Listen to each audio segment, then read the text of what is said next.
Greetings and welcome to EHA Unplugged, the official podcast channel of the European Hematology Association, EHA. Hello, I am Isabel Olivera, a medical writer for the European Hematology Association, EHA. Welcome to this podcast on gene therapy for hemophilia. I have the pleasure to have here with me today Professor Frank Leebeek. Welcome, Professor Leebeek. Can you please introduce yourself? Yes, I'm Frank Leebeek. I'm a hematologist at the Erasmus University Medical Center in Rotterdam. And I've been involved in gene therapy studies, and I've also treated patients with hemophilia for over the last 25 years. It's a pleasure to have you with us. So, we are going to discuss today the possibilities of gene therapy for patients with hemophilia. Please, could you first provide an overview of how hemophilia affects a patient and how it is managed at the moment? So, patients with hemophilia A or B have a shortage of coagulation factors, which makes them prone for bleeding. So, especially patients with severe hemophilia who do not have any factor 8 or factor 9 in their blood have spontaneous bleeds in, for instance, joints or muscles, which is of course painful, reduces their range of motion, and also leads in the long term to severe disability because of hemophilia arthropathy. So that is the main challenge, is to reduce the long-term complications of hemophilia, and that is why we currently give coagulation factor concentrates to these individuals, which they infuse 2 to 3 times per week themselves. And why is this coagulation factor replacement therapy not sufficient? Why is gene therapy an interesting option for hemophilia? Now, despite the fact that these patients are treated with these coagulation factor concentrates, especially the patients with severe hemophilia, they still experience bleeding problems, because by giving the concentrates 2 or 3 times a week, you do not have the same level of factor in your blood during the whole period of treatment. And that makes them prone still to bleeding, and of course the number of bleeds have been reduced dramatically by these coagulation factor prophylaxis. But still about 3 to 4 bleedings occur every year in joints or muscles, which at the long term may reduce their ability to walk and to do sports. So it affects, and it still leads to hemophilia arthropathy, although not so severe as in the past. And of course, it also it's a burden for the patients, because they have to be treated and they have to infuse themselves with intravenous punctures every 2 to 3 days. And there are some new treatments having become available in the past years that are given subcutaneously for hemophilia A patients, but still it is a burden because they have to inject themselves every week or every 2 weeks. So there has been improvements over the years, but they're still a burden for the patient. And how would gene therapy help these patients? Gene therapy may be a solution for these patients. The idea of gene therapy is that you give a one-time infusion of a gene construct intravenously, a 30-minute infusion, and by infusing this compound, this genetic compound, you will end up with expression of the new injected gene in the liver, and thereby producing factor 8 or factor 9. So the idea in the beginning was that you, by the expression of factor 8 or factor 9, you increase the levels of factor 8 and factor 9 from 0% in those severe patients to maybe 10, 20, or even normal levels of factor 8 and factor 9. And that was the aim of gene therapy before we started all the studies. So there are many mutations leading to hemophilia A or B. How is gene therapy being done at the moment in these different cases?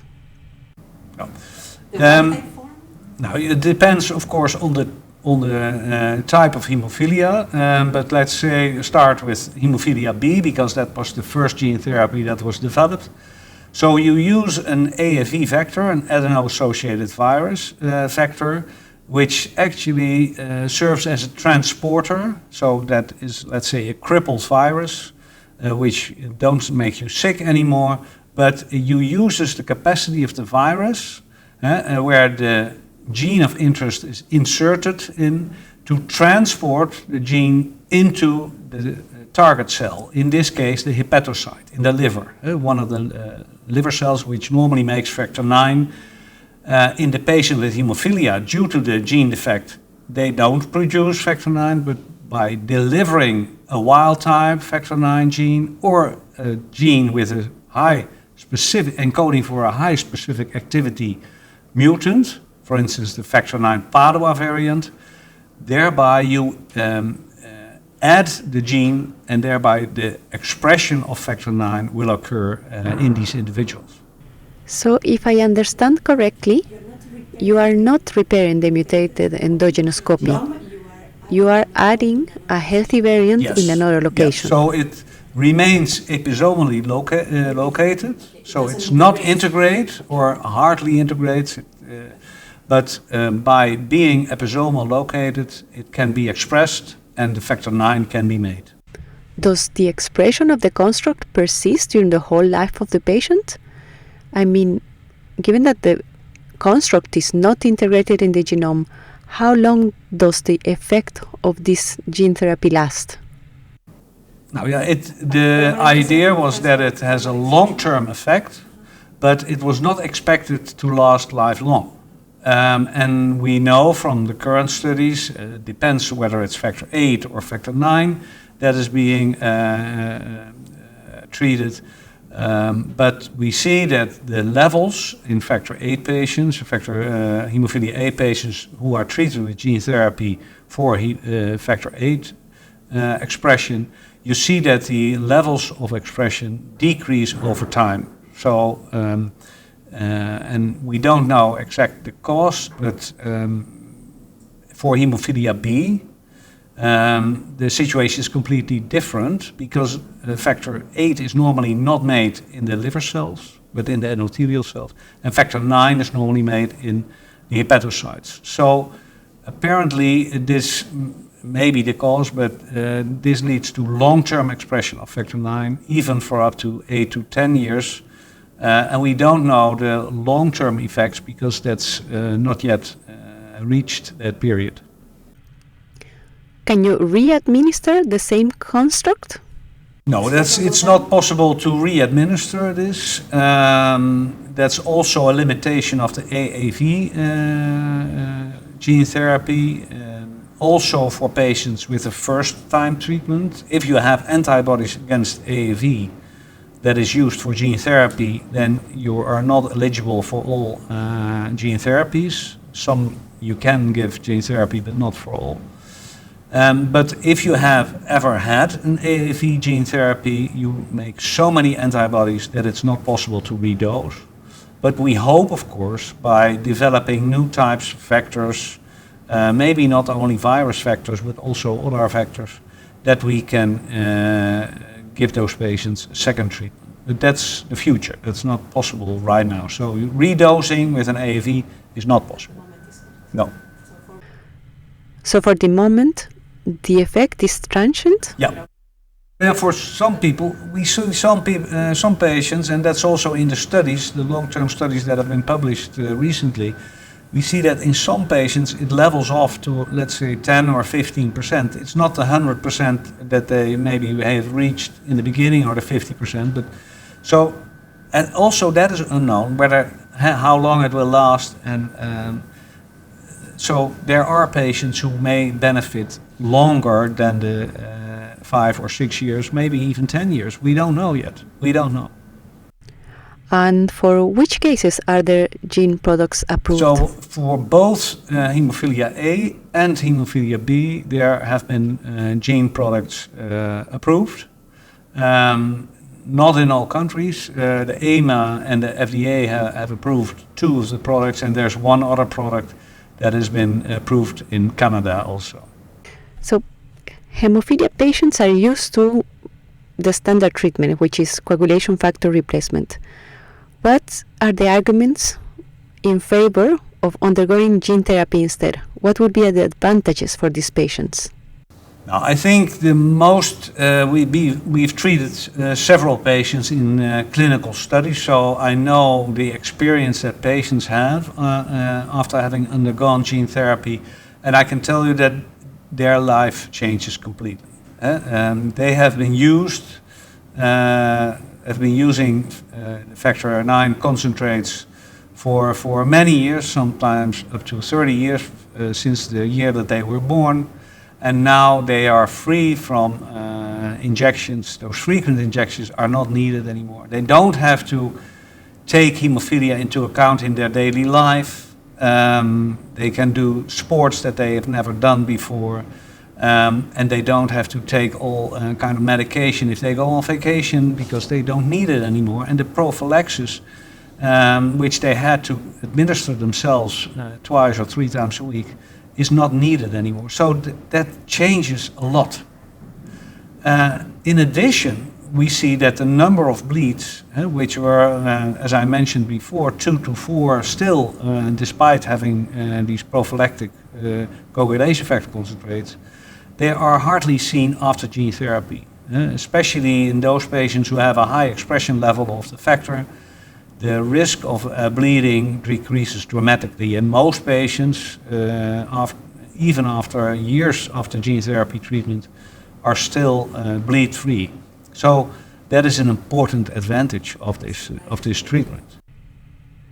But is it possible to give it to all patients? It's been tested in not in all patients. For instance, in children, it has not been tested. There are very few women with severe hemophilia A and B, but also they have been excluded from trials. But also patients with liver function abnormalities, for instance due to chronic hepatitis C that they have attracted in the past, were not allowed to enter the study. So also for these patients in the coming years, it will not be possible to be treated with gene therapy. And there are also some patients that may not be suited for gene therapy. For instance, you can imagine if you have a patient who's not very compliant with his current treatment, may also not be so compliant after gene therapy. And there are some rules after gene therapy, for instance, that you visit the hospital frequently in the first few months after gene therapy, because sometimes liver function abnormalities can occur.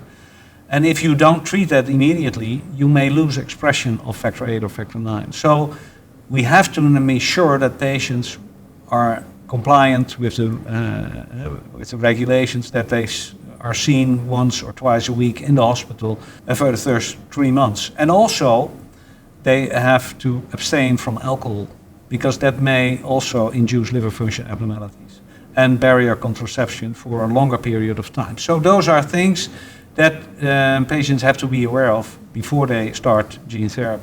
And how limited is the access to gene therapy at the moment? How many patients are getting the treatment? That's a good question. I'm not aware of course, of all patients that have been treated so far, but I think it's about 10 to 20 patients who have had commercially available gene therapy over the past 2 years. So despite the fact that it has been approved nearly 2 years ago for hemophilia A and more than 1 year ago for hemophilia B, only very few patients have been treated. Is this because of the cost or safety concerns? Now, there are several reasons, but of course, with these new drugs, safety is very important. So also within the national authorities have to also approve the drug. And then, of course, reimbursement is an important part of the process to having access to these medications. And drugs are very expensive. So gene therapy is very expensive. Of course, it replaces the also expensive coagulation factor concentrate. But the prices are still much higher than the cost of coagulation factor concentrates, and that limits the accessibility currently for many patients. Of course, there are hemophilia A and hemophilia B patients. What are the results for each of these cases? Yes, of course. If we make a distinction between hemophilia A and B, we see that, for instance, for hemophilia B, the long-term expression is now shown for at least 4 to 6 years. And then you have benefit of these new drugs or of this new therapy for many years already. For hemophilia A, we see factor VIII levels that are much higher. In the beginning, after, let's say, half a year after gene therapy, these levels may reach 50% of normal with the products that are now available. But you see after half a year after gene therapy that the levels decline. And after 3 years, then about 10 to 15% already of the patients are on prophylaxis again because the levels were so low that they had bleeding episodes. So for those individuals, there are also alternative treatments available currently, which require frequent administration, but you know that your levels will stay high. And is it possible to think of a CRISP-based strategy to repair the endogenous gene? Yeah. There are many studies on gene therapy ongoing. There have already been many studies. Most of them are the AAV-based, as I mentioned before. So those are, let's say, the in vivo gene therapy. But also gene editing might definitely be an option for patients with hemophilia. And there are several preclinical studies already been performed. And they are not yet approved or in clinical studies, so we have to wait whether that is possible for hemophilia A and B patients. But it may be a possibility.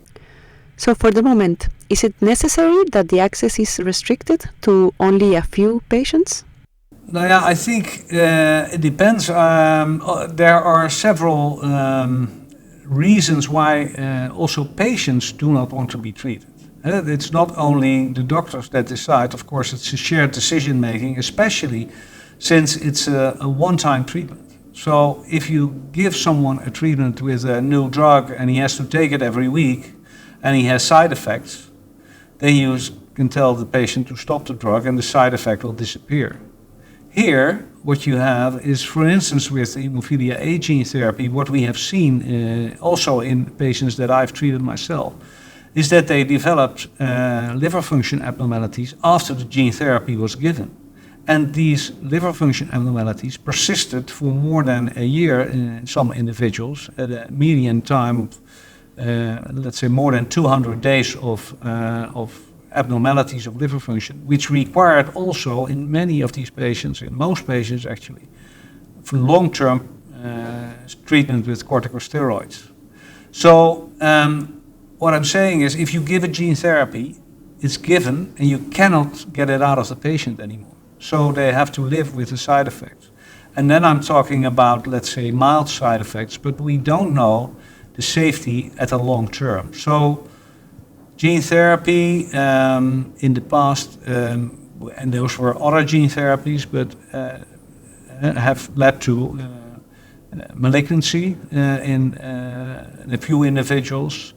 That has not been described yet for AAV-based gene therapy in hemophilia, but there might be side effects at the long term that we don't know yet.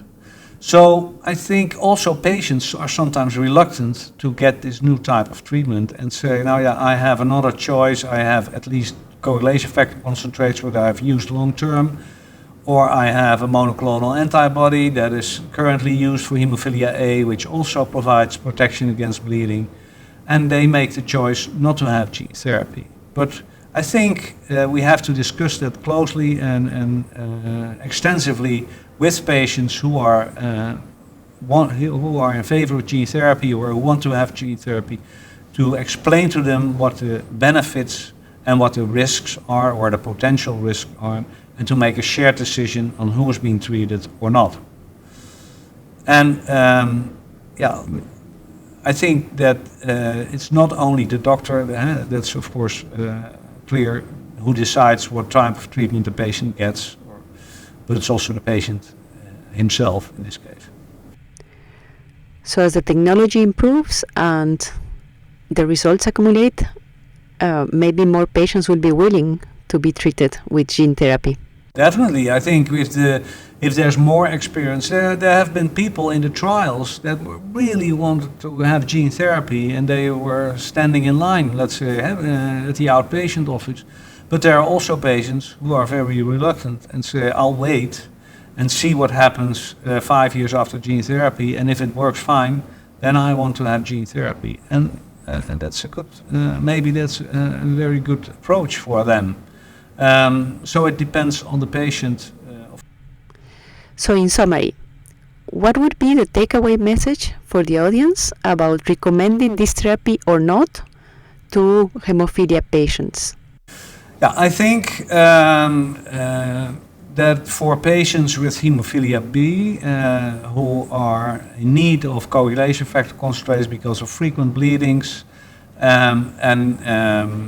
they have the opportunity to get gene therapy, then if we have explained what the risk and benefits are, I think most of them will be suited for gene therapy, and they will have long-term expression and long-term effects of those treatments. For hemophilia A, I think it's difficult because if you know that a certain percentage of patients will need prophylaxis after, let's say, 4 or 5 years, then the benefit is only temporary.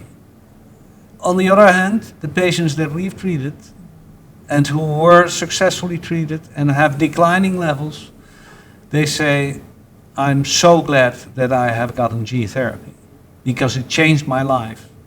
And I haven't thought about gene therapy for many years now. And if it returns, if the levels go down and I have to go on prophylaxis, I'll go on prophylaxis. But then at least I have been free of hemophilia and free of bleedings for so many years. So it's also depending on your expectations as a patient.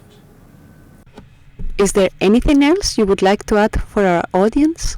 Yes, I think we are looking at gene therapy for hemophilia patients. And why is gene therapy for hemophilia patients well suited? Because a little change in factor levels, let's say patients who have after gene therapy only 5% of factor 8 or factor 9 already have clinical benefit because they have less bleeding, and also they are not in need anymore of prophylaxis. So for those patients it's very attractive. It's also easy to measure. It's easy to measure factor 8 or factor 9, so we know very soon whether it's effective or not. So also hemophilia is, let's say, a kind of model for other gene therapies for inherited disorders in which you cannot measure the effect of gene therapy so easily. So I think the developments in hemophilia may benefit a lot of patients with inherited disorders, especially the monogenic disorders that that can be treated with gene therapy. And maybe it also helps us as a hemophilia society to also develop gene therapies for other chronic diseases for which currently no treatment is available. So thank you very much, Professor Leebeek, for this enriching discussion, for your invaluable insights, and thank you everyone for joining in and listening.